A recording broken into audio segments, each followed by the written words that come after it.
In almost all sectors of industry, air pollution control is one of the most important requirements for the health and productivity of employees at the workplace.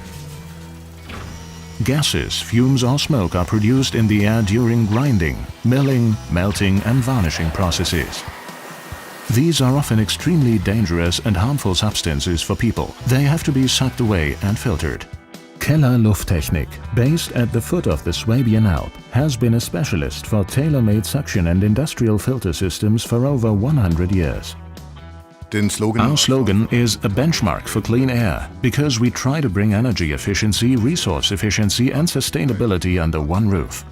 The new HydronPlus combines wet and dry separation processes in one system for the first time. A patent for this compact and universally usable appliance has already been applied for.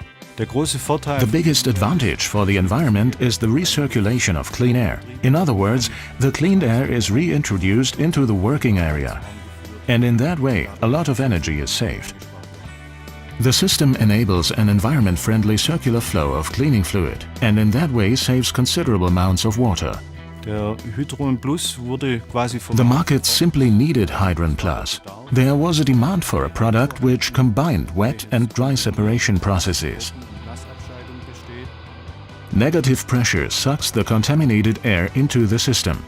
Cleaning fluid is injected into the chamber by a pump. A homogeneous curtain of mist is created by the turbulence, and the polluted air has to pass through it. The contaminated particles are absorbed by the fine drops. After this process, the unclean fluid is removed from the air current again. The production of these units is already underway. HydronPlus will be presented at the next big trade fairs, and our sales department is getting ready to market the product.